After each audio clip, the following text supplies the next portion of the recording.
在印度尼西亚，有一种极其危险的职业——高空采蜜师。他们通常徒手攀爬100米巨树，没有安全绳，没有防护装备，在高空树枝上行走，只为采集一罐野生蜂蜜。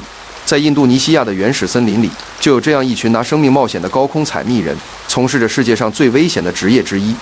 印尼地处热带，独特的热带雨林气候，优越的地理位置，让这里成为野生蜜蜂的天堂。茂密的原始森林人迹罕至，鲜花四季盛开，充足的雨水和温润的空气，孕育出品质绝佳的野生蜂蜜。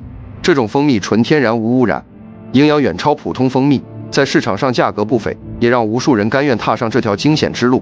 每一次采蜜都是一场与死神的博弈。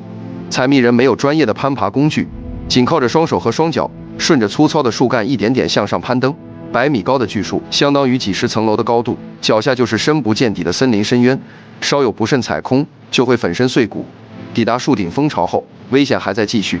成群的野生蜜蜂攻击性极强，采蜜人只能简单遮挡身体，忍受蜂群的叮咬，小心翼翼地割下蜂巢，收集蜂蜜。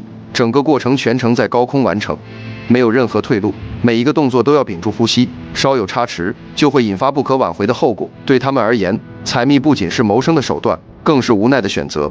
高额的回报背后是随时可能失去生命的风险。他们在高空与自然博弈，用最原始、最危险的方式换取生活的希望。